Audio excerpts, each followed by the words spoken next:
अरे छोकरा, तू मेरे साथ युद्ध करने आया है? हाँ, तुम्हारे कहानी को समाप्त करने आया हूँ। दाऊद राजा की जय हो! दाऊद राजा की जय हो! दाऊद राजा की जय हो!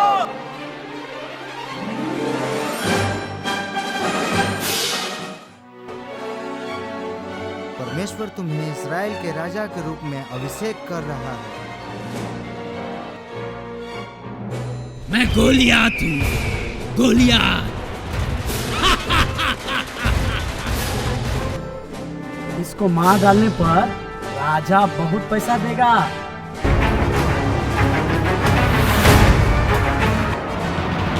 इसे भी ले लो, ये तुम्हारे लिए है।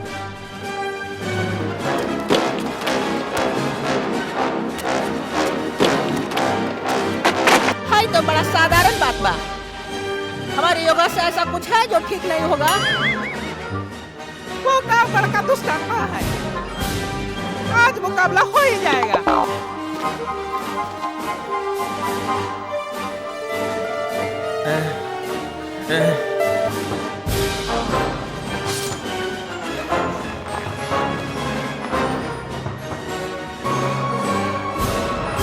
आप सब ने अभी देखा,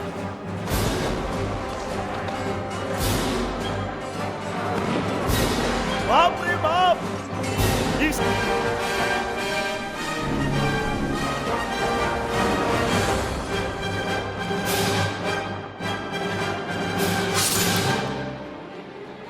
दाऊद राजा की जय हो! दाऊद राजा की जय हो! दाऊद राजा की जय हो! राजा, आप क्यों इतना दुख के साथ बैठे हैं? क्या आपको सिर दर्द है? बोलिए ना, हम लोग क्या करना है? मुन्ना को बुला दें, ना तो नाच गाना लगा दें। बोलिए ना राजा, जो बोलिए हम लोग करने के लिए तैयार है।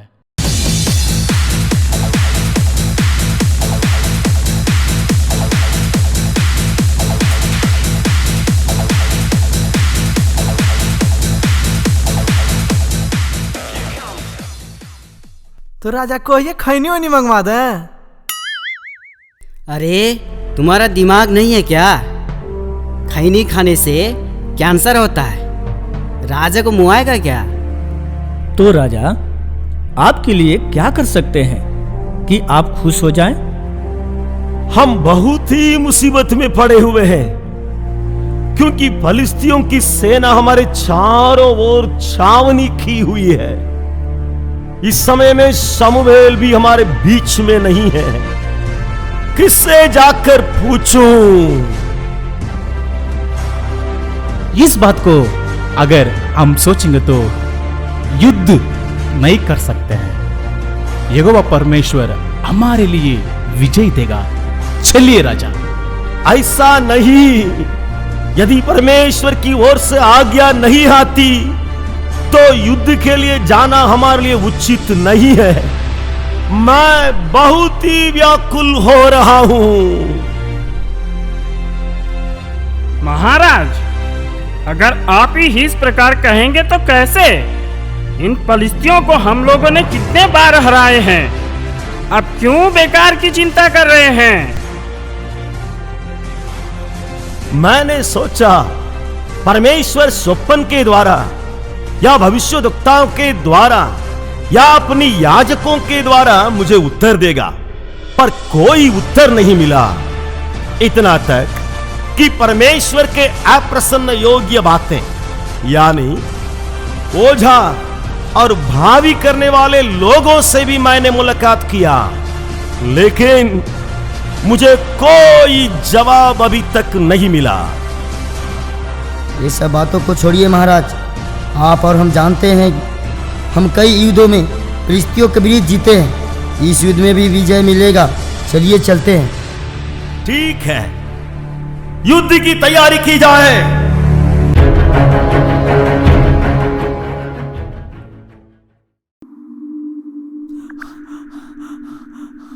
भाई लोग, फिलिस्तियों की सेना घेर लिया है। राजा बहुत डरे हुए हैं। आइए मत करो, चलते हैं। काहे खातिर हमनी के बुलावत तोड़ा? हमनी का नौकर बनी जा, जबे बुलावत तबे आ जाई। तूहे लोग ना राजा के खड़ा कैले रहला ह, अब झेल। भाई यहाँ पर कोई नौकर या मालिक नहीं है। परमेश्वर के नजर में सब बराबर हैं। हमारा भी जिम्मेवारी बनता है। ये सब हमारे लोग हैं। उन लोगों का तकलीफ हमारा भी तकलीफ है। अरे ये सब हमनी के काम नहीं खे। एकरा खातिर तोहनी भी तो गाय चरावे वाला, चाय बेचे वाला सब बड़ो सन। ओहनिए सबके काम बा ना, ओहनिए के करे दे। ये सब हम सबों का जिम्मेवारी है। देखो, एक कौवा को मारने से दूसरे कई कौवे आ जाते हैं। एक बंदर को मारने से अनेक बंदर चले आते हैं। वैसे ही वे तो हमारा ही परमेश्वर के लोग हैं। अगर हम नहीं करेंगे तो कौन करेगा? नहीं नहीं नहीं नहीं नहीं, जो चीज हमनी के करे रहे ओ नहीं करत रसन। करे दे, मारे दे, मारे के बाद हमनी के तो कम से कम पोस्टिंग तो मिली। ऐसा नहीं भाई, वो तो परमेश्वर के ओर से आता है। जो मकसद परमेश्वर हर किसी के लिए रखा है वही पूरा होगा। ठीक है भाई लोग, छोड़िए इन सब बातों को। हमें इस तरह नहीं रहना चाहिए। परमेश्वर ऐसा नहीं चाहता है। उन लोग मेरे विरुद्ध बहुत कुछ किया, लेकिन हम लोग भी उस तरह ना करके एक नमूनादायक जीवन बिताने की आवश्यकता है। मैं एक भेड़ चराने वाला था और हम में से कई गाय भैंस चराने वाले भी होंगे। लेकिन परमेश्वर अगर उस दिन मुझे राजा के रूप में अभिषेक नहीं करता तो आज मैं इस जगह पर खड़ा नहीं रहता। जो परमेश्वर आज हमें यहाँ पर खड़ा किया है, हमें उस पुरानी दशा में भी ले जाने का सामर्थ्य है उसके पास। इसलिए इस परिस्थिति में भी हमें धन्यवादित रहना चाहिए और परमेश्वर की मर्जी को पूरी करनी चाहिए।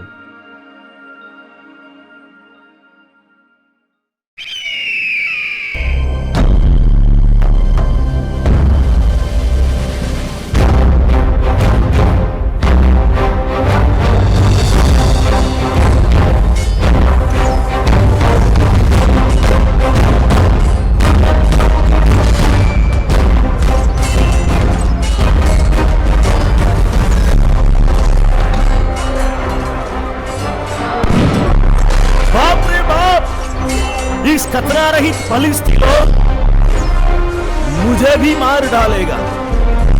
लग रहा है कि शमूएल जैसा बोल रहा था ऐसा ही मेरे साथ हो जाएगा।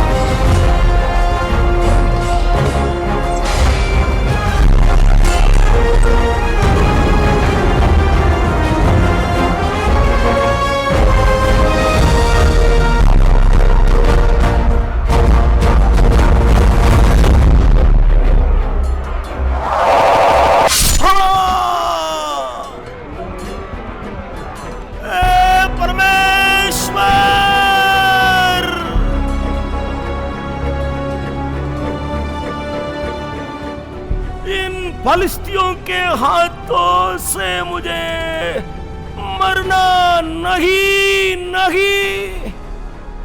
इसके बदले मैं अपने आप को ही मार डालूं तो अच्छा होगा।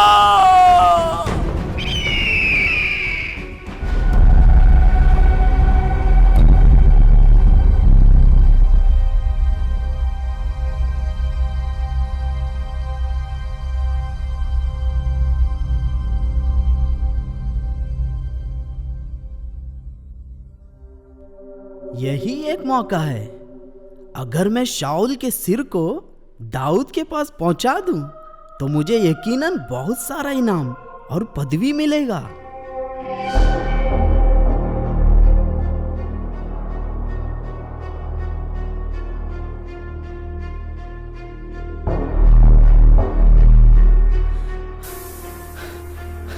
महाराज, महाराज, महाराज, कल इज़राइल और फलिस्ती के बीच में जो युद्ध हुआ था उसमें इजरायलियों की हार हो गई। बहुत सारे लोग मारे गए। शाऊल और उनके साथ उनका पुत्र योनातान भी मारे गए। तुम्हें कैसे मालूम? मैं जब संयोग से गिलबो पहाड़ पर गया, वहां पर शाऊल अपने बाला पर गिरकर अपने जीवन और मृत्यु के बीच लड़ रहा था।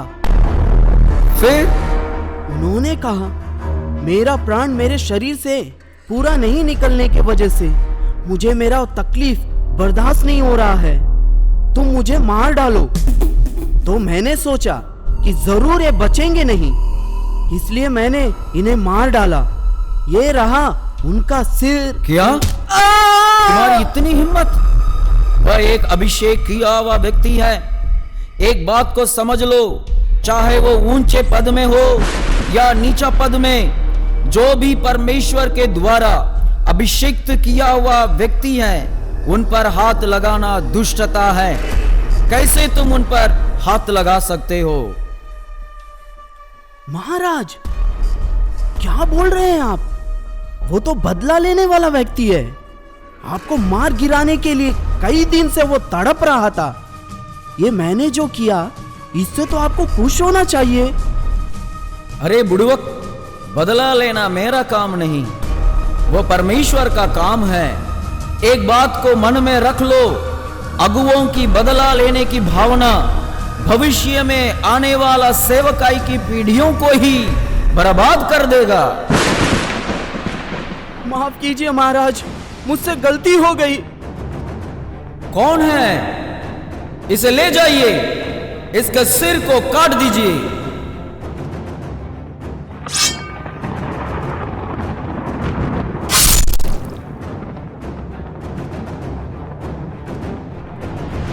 सुनिए, मैं एक बात को बताने के लिए चाहता हूं।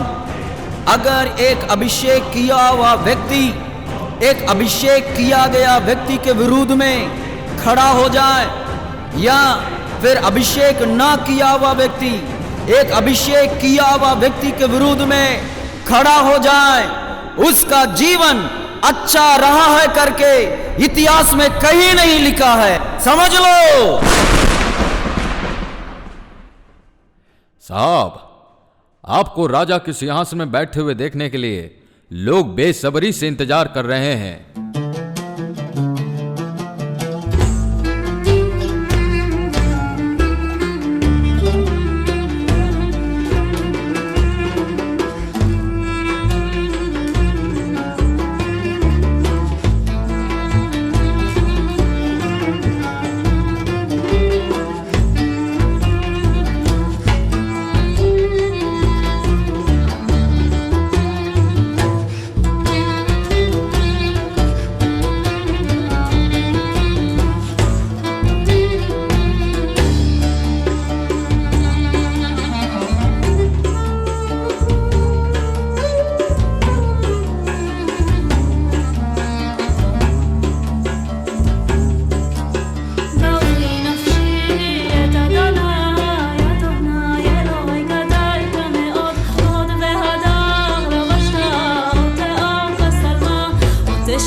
दाऊद राजा की जय हो! दाऊद राजा की जय हो! दाऊद राजा की जय हो! दाऊद राजा की जय हो! दाऊद राजा की जय हो! दाऊद राजा की जय हो!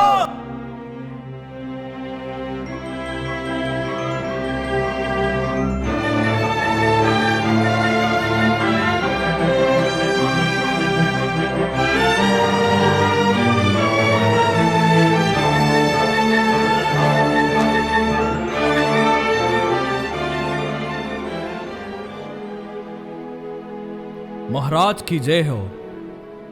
परमेश्वर की ओर से अभिषिक्त होकर गोलियात के ऊपर विजय पाने वाला दाऊद राजा की जय हो। महाराज आपका इंतजार है हमें। रुक जाइए, मेरा तारीफ करना बंद कीजिए। इस तरह अगुवे लोगों को मक्खन लगाना बंद कर दीजिए। उसका परिणाम जो भोग रहे हैं वह काफी है, रहने दीजिए। मनुष्य का तारीफ ना करके परमेश्वर का तारीफ करके उसकी ओर ताकेंगे।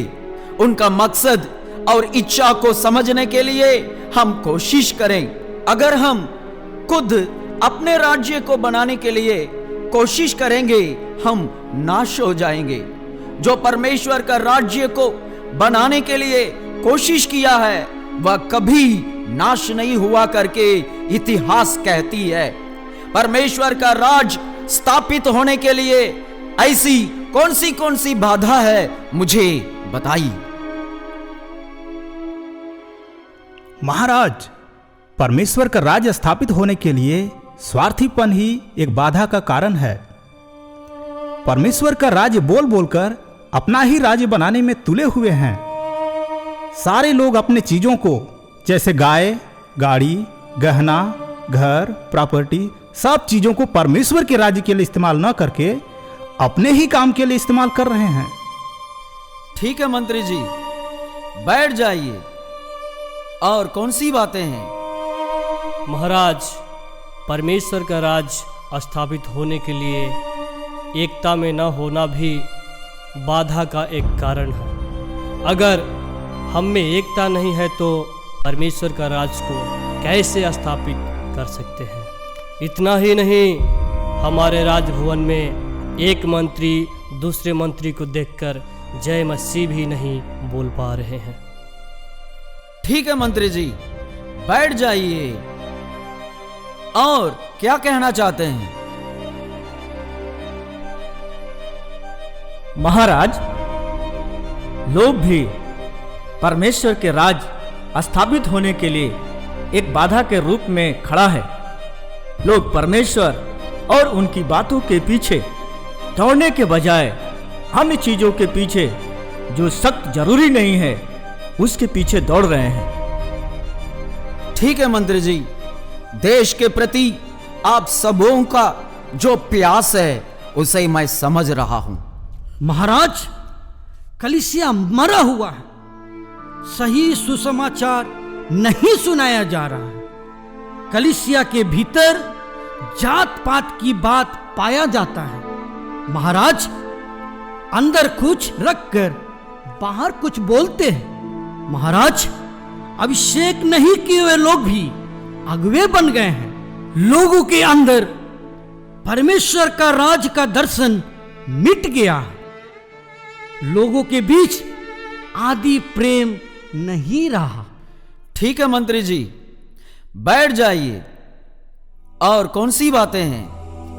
महाराज, परमेश्वर के राज के विरुद्ध नया नया कानून बन रहे हैं। जैसे कि पुरुष पुरुष के साथ, स्त्री स्त्री के साथ विवाह करने की बातें, जो परमेश्वर के अप्रसन्न योग्य है, आजकल हमारे देश में भी हो रही है। कितनी घिनौनी बात है महाराज। बस कीजिए। ये सारी बातें सुनकर मुझसे सहा नहीं जा रहा है।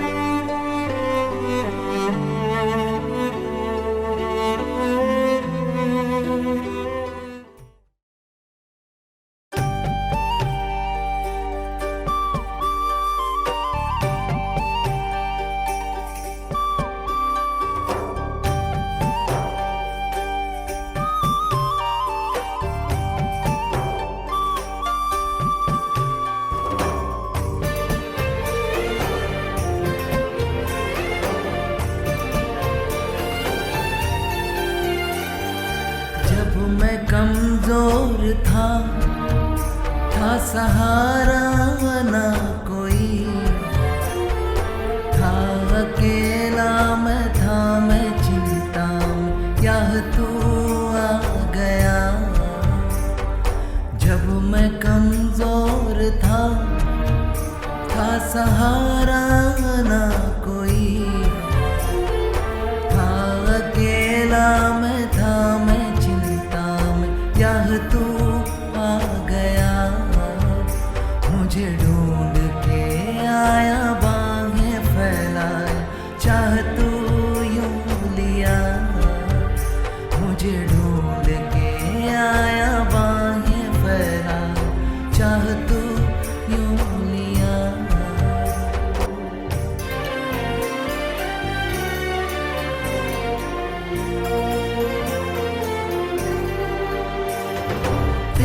छोटे और लाठी से मुझे शांति मिलती रही।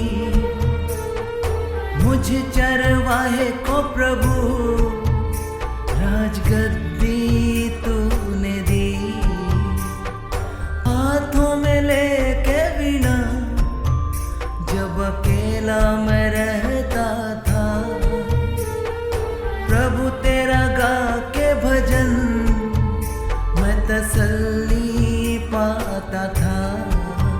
मैं भला ये सब कैसे भूलूं, मैं भला ये सब कैसे भूलूं।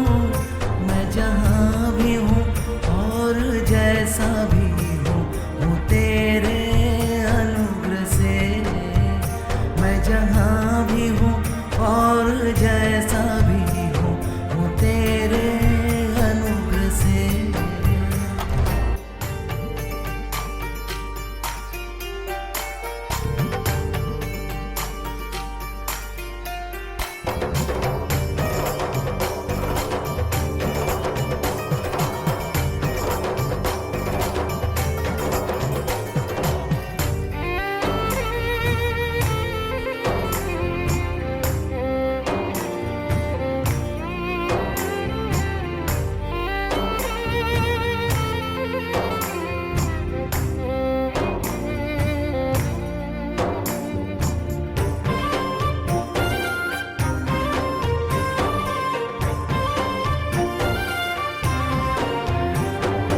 गोलियत के सामने खड़ा, हाथ में गोफन और पत्थर लिए।